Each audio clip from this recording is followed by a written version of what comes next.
लिया था inter law में जो टॉप किया, फाउंडेशन लॉ में आपके काम आएगा। हाँ, निशा शाह। उससे दो तीन चीजें मैं आपको आपके काम की बात बता रहा हूँ, देख लिया आप लोग। तो क्या मिला मिला आपको बताओ। चलो आपका मैं लिखता हूँ ताकि बाकी लोग को भी फायदा मिल जाए। बोलो क्या क्या आपको अपील किया। पहला तो हो गया, ठीक है, आपने जो बोला डेली टू डेली रिवाइज करना, ठीक है।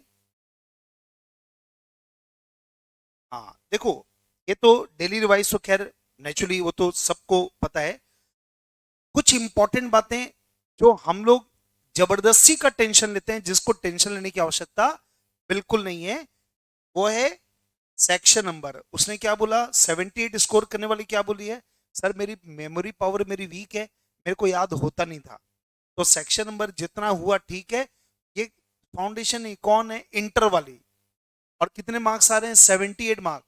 वो क्या बोली, सेक्शन नंबर मेरे को याद नहीं होते थे, थोड़े बहुत जो हुए वो लिखा, बाकी नहीं लिखा। हाँ, और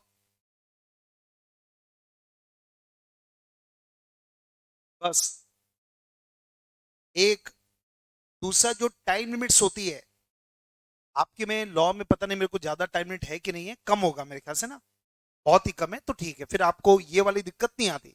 इंटरमीडिएट में तो ना पूरा मिला दोगे ना तो 100-200 टाइम लिमिट्स है, यहाँ पे इतने समय, यहाँ पे उतने समय, यहाँ पे ये, यहाँ पे वो। तो आपके में नहीं तो कोई दिक्कत नहीं है, क्योंकि आपका मिसलेनियस है ज्यादा, तो टाइम लिमिट की कोई दिक्कत इसमें नहीं है। इसके बाद एक बात आपने ध्यान किया होगा, उसने बोला सर लॉ को मैं याद नहीं होता था मेरे को। आपके दिमाग में सबसे ज्यादा क्या होता है, सर लॉ याद नहीं रहता, याद करने की जरूरत भी नहीं होती। लेकिन लॉ को क्या करना जरूरी है बेटा, अंडरस्टैंड करना जरूरी है ना, समझना जरूरी है। कॉन्सेप्ट की क्लैरिटी इज इंपॉर्टेंट। और उसके बाद एक इंपॉर्टेंट बात क्या बोला, मैंने 100% रीड किया था, मतलब कुछ मेरे को आता था, कुछ नहीं आता था, है ना। मतलब आप सबसे बड़ी प्रॉब्लम में कब फंसते हो, जब आप मान लीजिए कुछ चैप्टर आपने देखा ही नहीं। ये गलती करना ही नहीं है, क्योंकि पेपर में, थ्योरी पेपर में अगर आपको स्कोर करना ना, तो आपको 100% अटेम्प्ट करना पड़ेगा। और उसका मैंने उससे पूछा भी कि तुमको 78 मार्क मिला, तो तुम्हारा क्या पूरा बहुत अच्छा बनाया क्या तुमने। तो क्या बोला उसने, उसने बोला हाँ 40% मेरे को ऐसा लग रहा था, मेरे को याद है वो आ गया। तो अब 100 में 40% मतलब बहुत ही छोटा है। इतना तो बिल्कुल आपका भी एक्यूरेसी लेवल हो सकता है, सोच के देखो, है ना। फिर बोला 40% ऐसा था जो मेरा एवरेज था, पढ़ा हुआ था, लेकिन मेरे को पता था कि ऐसा कुछ आंसर होगा। और 20% तुक्का था, कुछ तो लिख के आई थी लेकिन लिख के आई। तो आप सोचिए, यही तो लगभग आपके साथ भी होगा। हम लोग ना कई जगह, कई बार हम लोग साइकोलॉजिकल प्रेशर की वजह से मार्क्स कम लाते हैं। मैंने तो ये बहुत महसूस किया है। मतलब काबिलियत रहती है, पर आप एक अनजाना डर रहता है आपके मन में, और उसकी वजह से क्या होता है, तुम कॉन्फिडेंस खत्म करते हो और मार्क्स अपने खत्म करते हो। वो एकदम कॉन्फिडेंट थी, उसको मतलब मेरे को 100 नंबर का बनाना है, जितना अच्छे से आ रहा है ठीक है, उसको सबसे पहले बनाया। उसके बाद देखा हाँ, ये भी बन रहा है थोड़ा बहुत, उसको बना लिया। फिर जो नहीं बन रहा है उसको भी बना लिया, थोड़ा बहुत कुछ तो लिख के आई होगी, तो 78 स्कोर किया। मतलब जब मैं उसे, होता है ना कि इंटरव्यू के पहले थोड़ा बातचीत करते हैं ताकि उसका साइकोलॉजी, मतलब क्या क्या चीजें उसके माइंड में पता, मतलब एक होता है ना कि एकदम क्रिस्टल क्लियर, बातचीत करके समझ आता है आदमी, एकदम क्रिस्टल क्लियर, कोई कंफ्यूजन की बात नहीं है, एकदम क्लैरिटी। मैंने ऐसे ही पूछा उसको कि तुम्हारा पढ़ाई का क्या शेड्यूल होता था, बोले डेली रिवीजन करना है सर। मैं डेली तो रिवीजन करती करती थी, आपको पता नहीं मैं इंटरव्यू में बोला नहीं बोला मेरे को ध्यान नहीं आ रहा है। वो 8 महीने चला क्लास, है ना। 8 महीने में वो 4 घंटे सोई है डेली, केवल 12 से 4। बोली मैं हॉस्टल में रहती थी, तो मेरे को ना रूममेट की प्रॉब्लम रहती है। प्रॉब्लम मतलब ऐसा समझ लो कि उसका कुछ अलग रूटीन होगा, इनका अलग रूटीन होता है, सीए वाले का ऐसा कुछ कुछ होता है। तो बोले वो 10 बजे तक लाइट चालू रहती थी, और कुछ कुछ होता है, मैं पढ़ नहीं पाती थी, तो मैं पढ़ती थी 10 से लेके 12। रात को 10 से 12 पढ़ती थी, 12 बजे सो के 4 बजे उठती थी, 4 से 6 फिर पढ़ती थी, 7 बजे तो क्लास थी। तो ऐसे करके मैं 4 घंटे मैनेज करती थी। तो मैंने बोला 4 घंटे कितने दिन सोए ऐसे? बोले सर 8 महीने, 8 महीने मैं 4 घंटे ही सोई हूँ। मतलब एक बात पक्का है, अब वैसे तो आप देखो बहुत खैर मतलब ये हर किसी के बस की बात भी नहीं है, ये रेयर केस है ऐसा, मतलब मैं उसको वो नहीं कर रहा हूँ कि 4 घंटे ही सोने आपको। लेकिन मेरा ये कहना है कि अपने मन में जो बैठा रहता ना कि 8 घंटे सोना ही पड़ता है, ये सब फालतू की बात है। हर किसी की बॉडी होती है, वो धीरे धीरे करके एब्जॉर्ब कर लिया होगा। और अब जैसे ये 4 घंटे से सही बोल रही कि गलत बोल रही, हो सकता है अपना इंप्रेशन जानने के लिए बोल रही होगी, क्यों नहीं हो सकता? एक बात बोलो ना भाई, अपने मन में तो दोनों आ सकता है ना। लेकिन जब आप किसी से बातचीत करते हो ना, तो आपको समझ आ जाता है कि उसका जो बोल रही है वो किस हद तक सही बोल रही है। तो 100% सही था, कोई डाउट नहीं उसमें, है ना। मतलब उसने एक्चुअल में इतना क्लियर विजन बना लिया था अपना। और एक बहुत इंपॉर्टेंट बात आपको ये बोला गया था, उसने बोला था मतलब पढ़ाई के अलावा बाकी चीज की वजह से प्रॉब्लम आती है, आपको समझ ही नहीं आता, आपको लगता है खाली पढ़ने से होता, कुछ नहीं होता। एक उसने बहुत अच्छा बोला गुड कंपनी के बारे में, है ना। मतलब जब ऐसी बातचीत चल रही थी उसे, तो उसने बोला सर मैं जो भी हमारी क्लास में क्या से फैब से स्टार्ट हो गई थी, फैब में चालू हुई, फैब मार्च अप्रैल। बोले जब मैं क्लास में आई, बाहर की हैं वो उड़ीसा की, बोले मैं जब यहाँ पे क्लास में आई तो थोड़ा मेरा सर्कल अच्छा नहीं था। और मेरा मतलब मैं पढ़ाई करने वाले सर्कल में नहीं थी। तो जून मंथ तक मेरा ऐसे ही चला, मैं भी एकदम डिस्ट्रैक्टेड थी। जुलाई मंथ में फिर जब मेरे को प्रेशर आया, मतलब कुछ होता ना कई बार, कुछ क्लास में ऐसा कुछ हो जाता है, टेस्ट में मार्क्स कम आ गए, बाकी से अपना कंपैरिजन डाउन हो गया, कुछ भी हो गया। तो जुलाई में मेरे को लगा कि ऐसा तो नहीं चलेगा। तो मैंने जुलाई में पूरी वो कंपनी छोड़ दी, और मैं अपने जो भी क्लास में मैं अलग जगह बैठने लग गई। और उसके बाद जो मेरा नया सर्कल मेरा बना, वो पूरे पढ़ाई वाला था। और उसने बोला सर ये जो नया सर्कल बना ना, मैं उसकी वजह से इंटर निकली हूं, क्योंकि पीएल में मेरे को बहुत ज्यादा मदद मिली। पीएल में आप कितने भी अच्छे स्टूडेंट होंगे ना, पीएल में ऐसा आएगा जब आपको लगेगा कि अपने से हो ही नहीं पाएगा, एकदम टूट जाओगे। पीएल में होता है, फाउंडेशन में भी होगा, मतलब ऐसा मत सोचना जो कोई छोटी एग्जाम तो कुछ होता नहीं है, पीएल में अलग प्रेशर आएगा आपके ऊपर भी। तो वहां पर कोई बातचीत करने वाला होना चाहिए, उससे एक दूसरे को सपोर्ट मिलता है। तो उसने इसको इतना इंफेसिस दिया कि सर, और होता क्या है जब आप नए नए कहीं जाते हो ना, तो उस समय आपको किसी के बारे में इतना पता कैसे चलेगा? भाई आपके आजू बाजू जो बैठेंगे उसको लगे ठीक है भाई आप दोस्त बन गए। लेकिन फिर ये होता ही है, हर किसी का अलग अलग गोल होता है। किसी को लगता है मेरे को सीए बन के रहना है, और कोई बस करने के लिए कर रहा है, मतलब इतना उसके अंदर वो नहीं है सेंस ऑफ, जो भी सेंसिटी या वो जो फोकस नहीं है, ऐसा मान लो आप। तो क्या होगा, दो अलग अलग दोस्ती, कोई बुरी बात नहीं है, लेकिन प्रॉब्लम क्या है, आप उसके साथ रहोगे तो क्या होगा भाई, आपको लगेगा यही तो नॉर्मल होता है।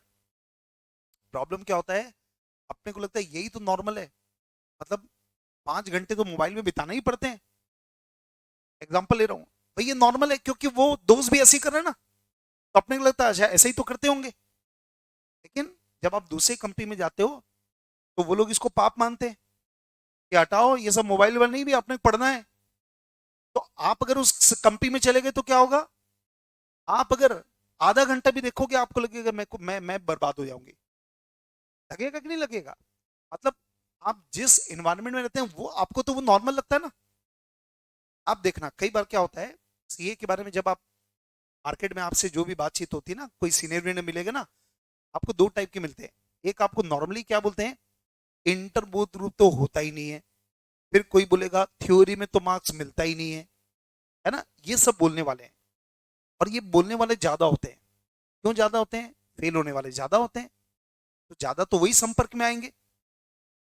तो उनको अच्छा वो क्या बोलते हैं, किसी को नहीं मिलता। उनका एक वर्ड सुनते होंगे आप, थ्योरी में तो मार्क्स किसी को नहीं मिलता।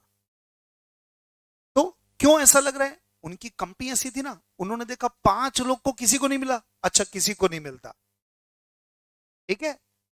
और हम लोग अभी इंटरव्यू लिए थे इंटर बोध ग्रुप वालों का। उन्होंने क्या बोला, उनके दोस्तों का 6 लोग का ग्रुप था, एक दोस्तों का 4 का ग्रुप था। वो लोग आके बोले सर हम लोग 6 लोग का ग्रुप था, हमारे में 6 में से सॉरी 7 लोग का ग्रुप था, 7 में से सर हम लोग 6 लोग बोध ग्रुप निकाल लिए। तो उनको क्या लगेगा, उनके ग्रुप को क्या लगेगा, बोध ग्रुप हर कोई निकल जाता है। लेकिन वो जो बैड कंपनी वाले होंगे, बैड कंपनी या जो समझ लो कि डिस्ट्रैक्टेड कंपनी, जो भी मानना है ना, तो वो लोग का क्या होगा, वो 6 में 6 फेल होंगे। उनको क्या लगेगा, बोध ग्रुप तो किसी का नहीं होता, बैठे तो सब एक ही क्लास में। तो आदमी अपने अनुभव से बोलता है, उसको लगता है कि ये नॉर्मल है, इधर वाले को क्या लग रहा है, ये नॉर्मल है। तो आप कौन से के अंदर उसके ऊपर डिपेंड करेगा, है ना। तो ये ये बहुत इंपॉर्टेंट है। ये सब बातें ना, जब रिजल्ट एक बार आता है ना, एग्जाम देते हैं, जब रिजल्ट आता है ना, तब अपनी आंखें खुलती है। कई लोग की तो उस समय भी नहीं खुलती, पता ही नहीं चलता उनको। लेकिन आमतौर पे जो एक होता है ना, सीरियसली इस प्रोफेशन को आगे परस्यू करना चाहता है, उनको बड़ा रिग्रेट होता है, उनकी आंखें बाद में खुलती है। लेकिन फिर दिक्कत क्या होती है मालूम, फिर आप आइसोलेट हो गए ना आइसोलेट। फाउंडेशन जिसका नहीं होगा, तो अब आप थोड़ी क्लास में रहोगे, आप तो घर के अंदर रहोगे। तो वो जो इन्वायरमेंट है ना, उस समय मिस हो जाता है। तो और फिर वही है, जो आपने पहले बार आपने ध्यान नहीं दिया ना, तो आधे अधूरे नॉलेज से आप जितनी बार एग्जाम देते हो, उतनी बार आपका रिजल्ट नेगेटिव आता है। कई बार देखना फेल होने वाले होते रहते हैं, जब तक आपने कोई स्टेप नहीं किया कि नहीं नहीं अब मेरे को थोड़ा समझना पड़ेगा कि क्या गलती है। आप मिलोगे, टीचर से मिलोगे, आप दोस्तों से मिलोगे, बातचीत करोगे, तो पास हो जाओगे, वैसा नहीं है।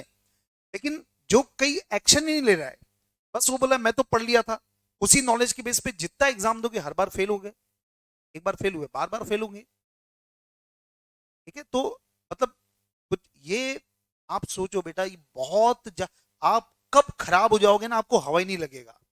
आप स्टूडेंट अच्छे थे, लेकिन खराब कंपनी में चले गए, तो आपको ऐसा लगेगा यही तो होता है नॉर्मल। तो वहां से बर्बादी चालू होती है, वो सीधा रिजल्ट नेगेटिव लाके छोड़ती है। और कई लोग का दुख क्या है बता रहा हूं आपको, इंटर में कई लोग बोले सर ये मेरे से कम परफॉर्म करता था, पर एग्जाम में वो पास हो गया, मैं रह गया। ये बहुत कॉमन है, बहुत कॉमन है। दूसरा बहुत कॉमन क्या है, हम दो बहुत अच्छे दोस्त है, एक अपना बातचीत भी करता था, चुपचाप पढ़ भी रहा है, और दूसरा केवल बातचीत करते रह गया, ये पास हो गया रह गया। ये सब बेटा बहुत दिल टूटते उस समय, अपने को समझ ही नहीं आता, अपने क्या लगेगा मालूम, अपन तो बराबर पढ़ते भी थे, बराबर गप भी मारते थे, तो ये पास में फेल कैसा।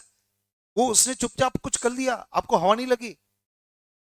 हर दोस्त बेटा पूरा दोस्त नहीं होता, थोड़ा दुश्मन भी रहता अंदर से, थोड़ा सा होता है ना, थोड़ा अंदर में अपने ईगो भी रहेगा, थोड़ा जलन की भावना भी रहेगी, दोस्ती भी रहेगी, ऐसा नहीं है।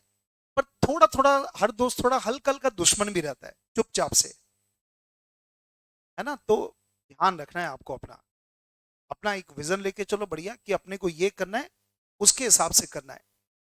कुछ चीजें छोड़नी पड़ती है, ना बोलना भी सीखना पड़ता है, कई लोग को ना बोलना ही नहीं आता। चलो ना, हाँ चलो, दे दे क्या है, कोई दूसरा आ गया। हॉस्टल में तो खास कर होता है ना, हॉस्टल में कई खाली लोग घूमते रहते हैं ना, घूमते हैं क्या हॉस्टल में, भाई जो सीए नहीं कर रहा है, या कोई बीकॉम वाला तो सुबह उठ के बेचारा ये सोचता है कि मैं दिन भर क्या करूं आज, तो वो उसका काम ये घूमना पकड़ना लोगों को। अरे काटना भी तो बेटा इतना बड़ा दिन है, अपन सीए लोग के जैसा थोड़ी, अपना तो क्या है, ऐसा लगता है अब भी उठे अभी खत्म हो गया दिन, नहीं लगता। आप जब बिजी होते तो ऐसा लगता है अरे अभी तो मतलब रात हो गई, फट से ऐसा घूमता है दिन। संडे आता ना चक्री में, अच्छा आज संडे, तब याद आता है, 6 दिन गायब हो जाते हैं अपने। आप देखना जब ज्यादा बिजी रहोगे ना, हवा ही नहीं लगती, फट फट फट। बीकॉम वाले को बेचारे को पूरा दिन का कि मैं करूं क्या, पढ़ना तो है ही नहीं उसको। कॉलेज नहीं जाना, अब मैं करूँ तो करूँ क्या, वो आदमी को खुजता है। और तुम, अगर तुम ऐसा, तुम कमजोर हो, है ना, तो वो चलना, ऐसा अपने आप को सौंपना नहीं है बेटा। ना भी बोलना आना चाहिए आपको, बुरा लगे लगे, बुरा, कई लोग डर लगता है बुरा मान जाएगा बेचारा, एक दो बार मानेगा उसके बाद फिर उसको समझ आ जाएगा, नहीं भाई, या आप अपने हिसाब से बात करो, ऐसा नहीं दोस्ती कट कर देना, ऐसा कुछ भी नहीं है। बैलेंस अपने आप को आना चाहिए, ऐसा नहीं कि एकदम ही झुकाओ, जो बोल दिया कर लिए, ऐसा नहीं। जहां ना बोलना है, ना बोलना सीखो। टाइम कम देना है, बोलो मेरे पास ये टाइम है, इस समय करेंगे जो भी करना है। तो ये सब चीजें इंपॉर्टेंट है। खाली मेहनत करो, रिजल्ट नहीं आ रहा तो क्या फायदा है।